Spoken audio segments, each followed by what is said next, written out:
Now, the Roma Wine Company of Fresno, California presents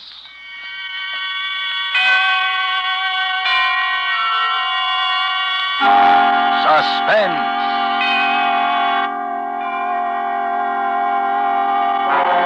Tonight, Roma Wines bring you Dane Clark, a star of This Will Kill You, a suspense play produced, edited, and directed for Roma Wines by William Spear. Suspense, radio's outstanding theater of thrills, is presented for your enjoyment by Roma Wines. That's R-O-M-A, Roma Wines. Those excellent California wines that can add so much pleasantness to the way you live, to your happiness in entertaining guests, to your enjoyment of everyday meals. Yes, right now a glassful would be very pleasant as Roma Wines bring you Dane Clark in a remarkable tale of suspense.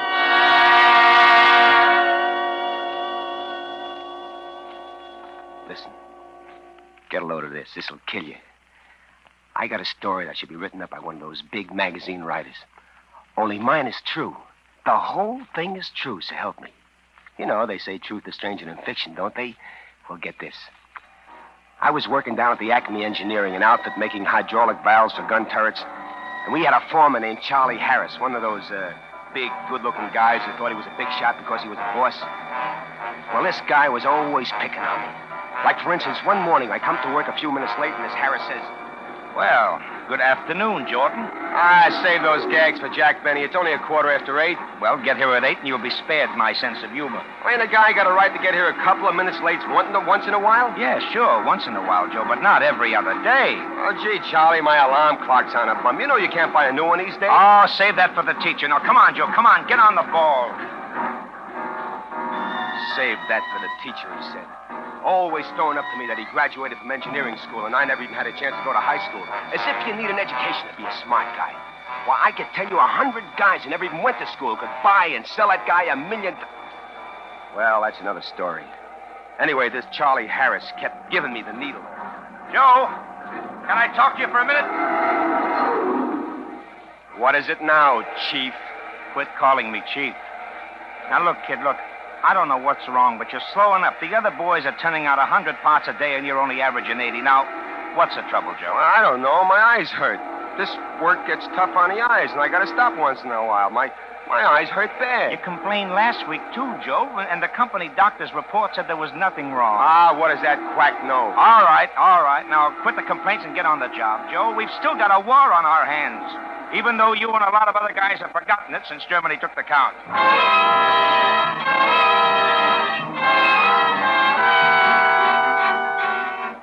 There's a war on. Did you get that? At the time, he was technically right, but giving me the business just because he didn't like me, waving the flag and singing, "Oh, say, can you see?" Look, I'm just as patriotic as him or any other guy. Could I help it if my eyes hurt bad? But he had to go make a big thing out of it just because I got in the habit of, stepping out a little here and there, and he found out. Well, ain't a guy got a right to have a little fun once in a while just because those Japs are still popping away? So my eyes hurt a little the next day. Is that so terrible? Are the Japs going to win a war just because I've had a little fun? Well, anyway, he keeps picking on me and picking on me. And one day, while I was knocking my brains out, Joe! Oh, let me ride in the wide open spaces that I love. Don't offense me in... What? Yeah? Now, look, Joe, look. I don't like playing cops, but you know there's oil and gasoline all over the place. Yeah? And that a cigarette dropped into one of those pools could burn the plant down? So what? So read the sign beside your machine. Well, I can read it, Charlie. Go on, read it. No smoking. Drop that cigarette. Why, what cigarette, Charlie? You stupid jerk. Why, I'll break your head for that. Oh, you will, eh?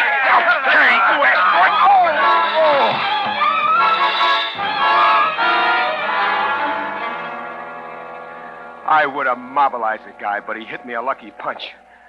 Never would have happened again in a million years, but, well, he knocked me out. Charlie was standing by the cot when I came to, looking worried, and he started to apologize, but I gave him a quick brush. Why, that stinking rat, he was scared of me. That's why he didn't report me to the front office. He acted as if he were doing me a big thing by not snitching, but it was because he was scared of me. He thought I'd forget. Joe Jordan never forgets. Remember that.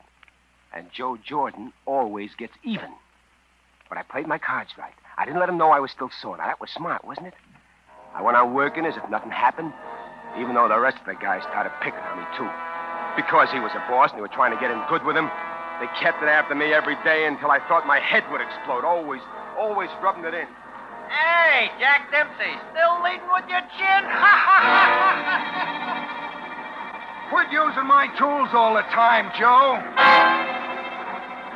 Hey, Joe, you ain't smoking again, are you? You're liable to get another lucky punch from Charlie. Hey, quit throwing your shavings on my machine, Joe.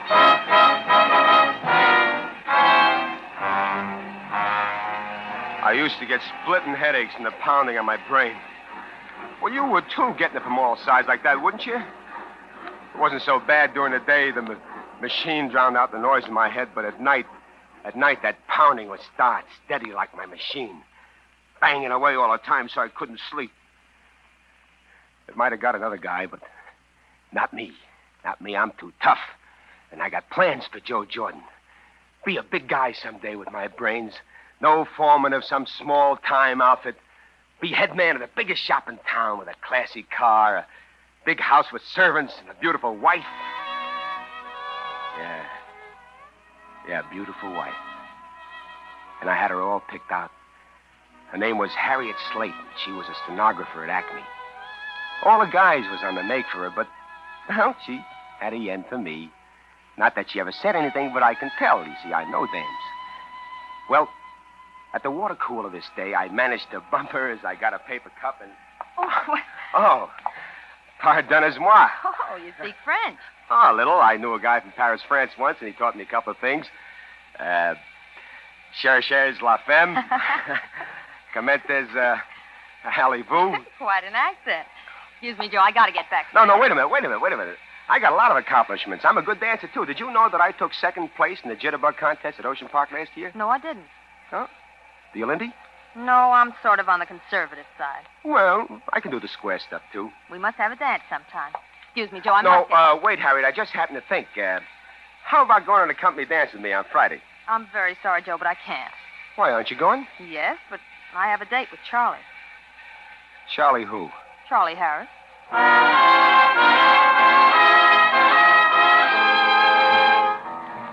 Charlie Harris. He moved into my life. Then he moved into my head and he started banging. And now he moved in with my girl. That guy was doing everything he could to burn me up.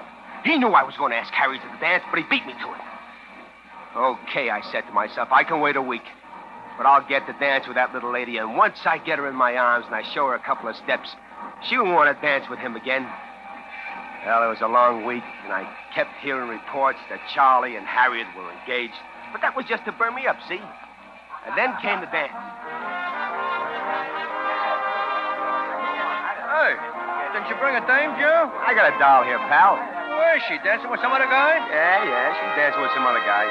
Don't stand there with egg all over your face. If my dame was dancing with another guy, you can bet I'd cut in. Well, that's a good idea.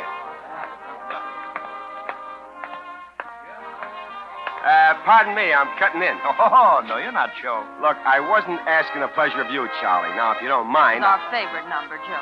Well, why can't I cut in once? Just because he's a big foreman or something? No, because you're the big dope.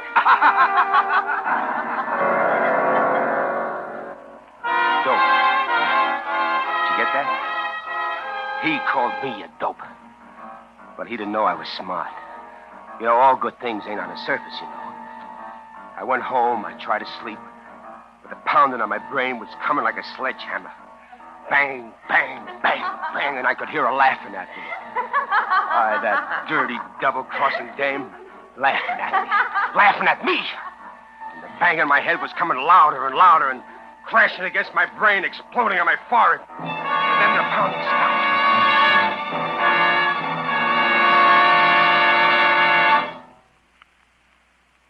And for the first time in weeks, there was silence in my head.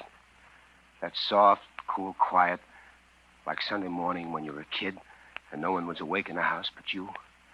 Like Christmas night after the excitement was over and you went to bed and you thought about the new sled and the wonderful dinner you just ate. and there was peace on earth. And then I got the idea. No more pounding in my head now. I was going to eliminate the cause of the pounding, kill the root. Yeah, I was going to kill two birds with one stone. Charlie Harris was going to burn for murder. And the murder? The murder of Harriet Slate.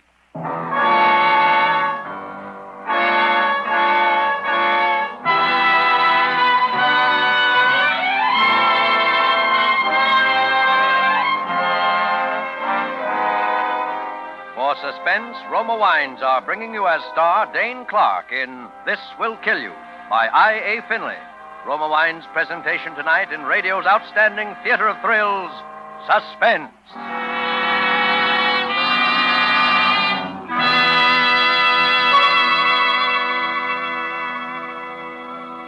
Here's a suggestion from the internationally renowned hostess, Elsa Maxwell, who says this about smart and gracious hospitality. Next time you entertain, flatter your guests by serving glorious gold and amber Roma California sherry. Perfect before dinner, perfect at any time. A most delightful wine of light, nut-like taste. Serve cool. From California's choicest vineyards come the carefully selected wine grapes for distinguished Roma sherry and all fine Roma wines. Remember, good Roma wines never vary in fine quality, are always pleasing, the happy result of selected grapes, carefully picked at their peak of flavor goodness, gently pressed, then unhurriedly, guided to perfection by the ancient skill of Roma's famed wineries. Yes, good Roma wines are always delicious, yet cost only pennies a glass. Remember, because of uniformly fine quality at reasonable cost, more Americans enjoy Roma than any other wine. R-O-M-A, Roma wines. And now, Roma Wines bring back to our Hollywood soundstage Dane Clark in This Will Kill You, a narrative well calculated to keep you in suspense.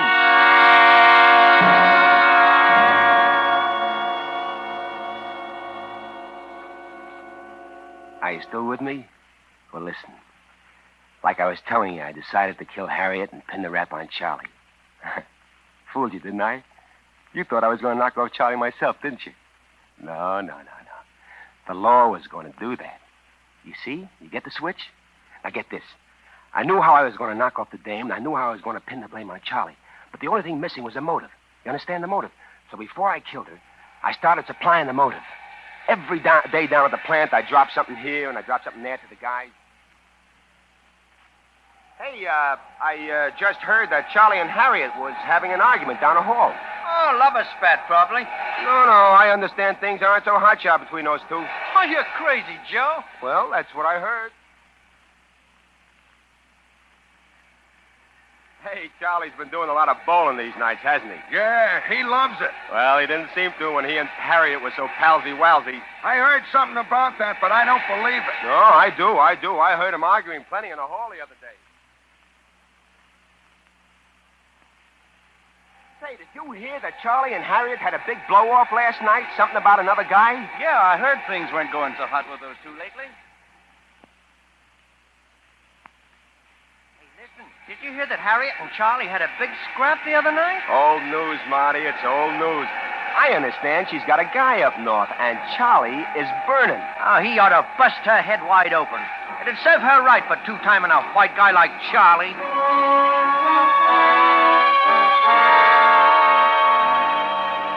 There was the motive. Signed, sealed, wrapped up in a big red ribbon and ready to be delivered. Now, was that smart or was that smart? The next afternoon, I heard Charlie making a date with her for that night. He didn't know it, but it was going to be his last date. When the 5 o'clock whistle blew, Charlie went in to wash his hands. I slipped over to his workbench. I grabbed the steel pipe he used on his drill press, and I slipped it under my coat. I wore gloves so my fingerprints wouldn't show on it. Smart, huh? Only Charlie's fingerprints were on the pipe. I waited outside the plant, and in a little while, Charlie walked by. Got a minute, Charlie? Huh? Yeah, I guess so. Look, there's an idea I've been working on that can speed production in our department. Now, can I talk to you tonight for an hour or so? Oh, I'm sorry, Joe. I can't tonight. I got a date with an angel. But, Charlie, with my idea, each man can turn out 200 valves a day easy. I got it all worked out in a model in my room. Can't you make it tonight? Look, Joe, I told you I got a date. Oh, fine. You're always giving me that patriotic stuff when it doesn't cost you anything. Huh? Okay, Charlie, I took you up on it. I've been giving up my nights to work on this idea I have. Now, look, I don't expect nothing out of it. But when I ask you to give up a measly hour, you're too busy. Now, why can't you come up after your date? Whoa. Easy there, Joe, easy. Oh. I didn't know you were so hot about all of this.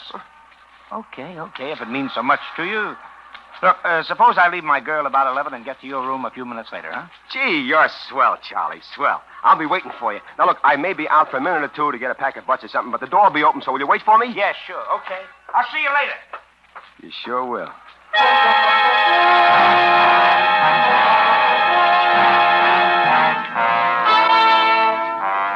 Everything was working out just like I planned. Pretty good for a dumb guy, huh? I grabbed a bite of dinner, and then I dropped over to Charlie's boarding house. He lived on the first floor in the back. I looked at his window, and it was open. Perfect. I waited until dark. I pushed up the window, and I dropped in. It took only a few seconds to find what I wanted. A handkerchief with Charlie's initials on it. I was outside and walking down the street before I had a chance to even get nervous. I killed time till about 10:30, and then I drove over to Harriet's house, and I waited across the street. In a little while, Harriet and Charlie walked up. And they talked, and then Charlie looked at his watch, and he kissed her goodnight. Kissed her goodnight. I waited for a few minutes after he left. Then I walked up to her room and knocked on the door.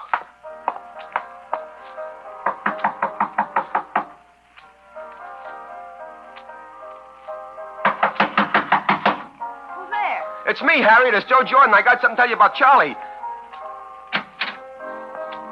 What is it, Joe? Now, don't get nervous. Nothing's happened. I'm just playing a little trick on Charlie. Oh, you had me scared for a second. Come on in, Joe. I was just making a little home recording of this song on the radio. You know, singing along with the band. I know Charlie will get a big kick out of it. That's your favorite song, isn't it? Mm-hmm. Charlie, too. We love it. You really go for that guy, don't you? Is there any question about it? Joe, we were going to tell everybody in a few days anyway, so you may as well know now. Charlie and I are going to be married in 3 weeks when we get our vacation. Isn't that wonderful? Yeah, that's wonderful. Only you're taking your vacation a little sooner than that, baby. What do you mean? You're not marrying him or anybody else. Are you kidding? Get out of here, you big dope. Oh, I'm a big dope, huh? I'm a big dope. Joe. What are you going to do with it? Joe, no.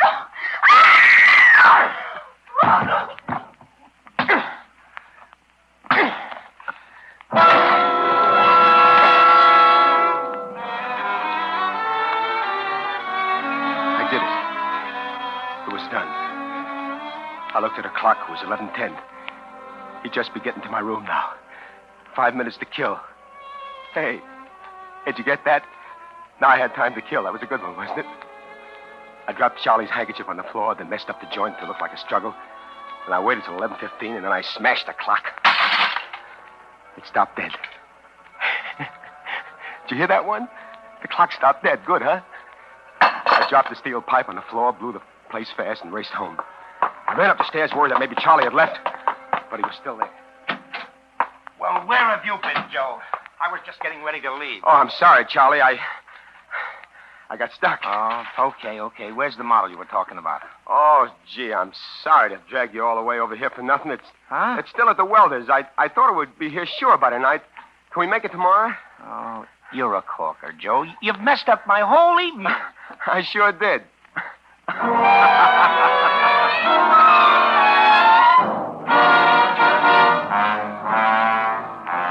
I kept chewing the fat with Charlie about this and that until I was sure he wouldn't get home until late. And then I dropped off to a nice, restful sleep. The next morning, I was on the job at 8 on the dot.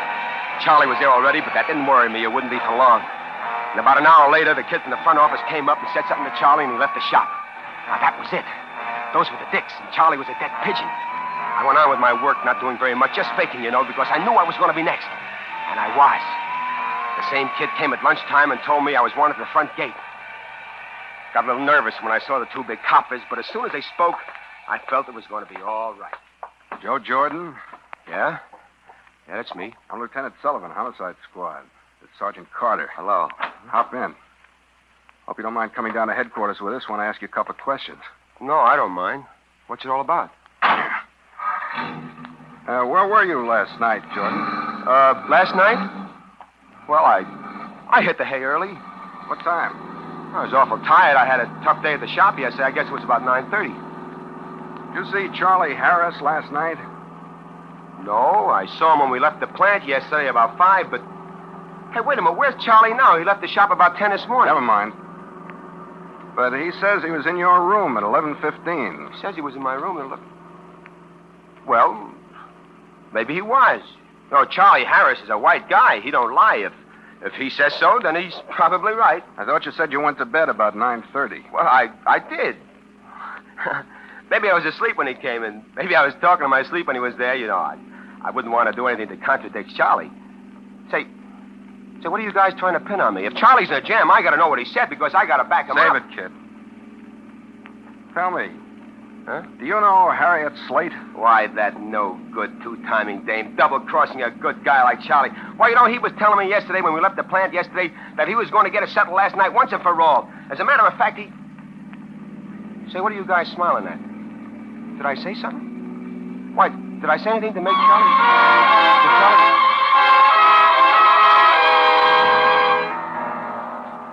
Smart, huh?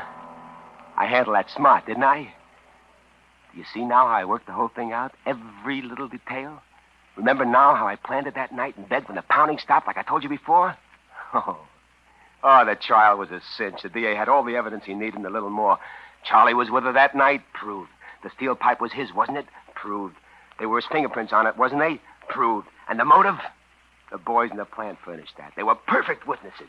They liked Charlie. They tried to help him, but they had to admit the stories that were going around.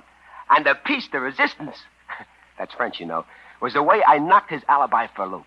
Now do you see why I smashed the clock at 11:15? Do you? It was airtight. Charles Harris, will you rise and come before the court? Charles Harris, a jury of your peers have found you guilty of murder in the first degree, and Oh,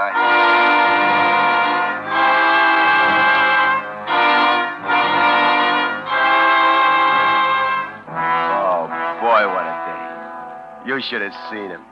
He stood there trying to put on the big shot stuff even then, trying to act like he wasn't scared. But I could tell he was ready to faint right there and then. But the newspaper guys were taken and they said he stood straight and fine and brave, like a soldier facing a firing squad. That's what they said, the dopes. But I knew he was yellow. Or else he wouldn't have picked on me just because he was boss, would he? Would he? Huh? So you see, I was smarter than he thought, than anybody thought, even the DA and those dicks. Now, there was a funny situation for you, wasn't it? The real murderer was in court furnishing the testimony that convicted that poor... and no one knew it. That's a good one, isn't it, huh? Isn't that wonderful, Father, huh? Wasn't that marvelous? The real guy was in court... It's time, Father. Be brave now, Joseph. We must go. Well, all right, Father, but let me tell you the punchline. Come on, Joe. It's time. Now, will you quit a warden so we'll be a minute late? So you'll pay the guy who pulls the switch a minute overtime. The state can afford it. I've been telling Father here the whole story. I got to tell him to snap it, don't I? Let him finish, Warden. Go on, my son. Well, you see, it was a fluke, Father. 1,000,000 to 1 shot. They never would have got me if not for just one thing. One little mistake, Father.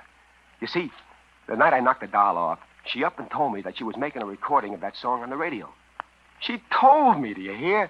And I forget all about it. So all the time I was spilling my guts to Harriet, that machine was taking down every word. And I forgot about it. Why, if I had only thought of the record, if I only smashed it that night. But I didn't. Then Harriet's old lady got a hold of her stuff, and months later she decided to play the record, and she heard the whole thing. My whole confession, just as if I spilled it to the dicks. Father. We must go now, Joseph. Okay, Father. I'm coming. Come on, Warden. Come on. Watch a real man walk down the last mile. The Lord is my shepherd. I shall not want. You maketh me to lie down. You seen plenty of guys walking down this road, didn't you, Warden, huh? I bet none of them ever took it as good as me, did they? They say guys crack up on this little walk, don't they? Not me. I got guts. I bet Charlie would have cracked up by now, huh, Warden? You know, those newspaper guys said he stood straight and fine and brave that day. He wouldn't be standing that way now, would he, Warden? He'd be screaming his yellow head off. He wouldn't be taking it like me. See, there's nothing to be scared of. Guy pulls a little switch, it's all over. They say you don't feel a thing. You don't feel nothing, do you, Warden? But you should know, you see plenty of it.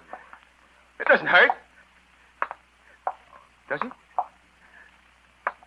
I would have been a big man in this town. Classy car. Big house with servants. Beautiful wife. It's a beautiful wife, but I got a tough break. You know what? 1 in a million, I tell you, but it's all in the game, see?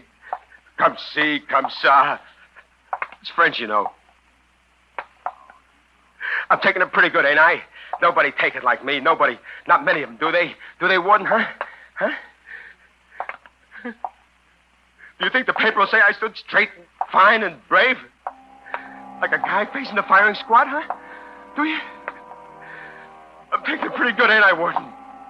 Ain't I, Father? Tell me. I said, tell me. I'm not afraid. You hear me? I'm not afraid. I'm not afraid to burn. Look, I'm black. Aha! Aha! No, don't take me in there, oh God. Please don't take me in there.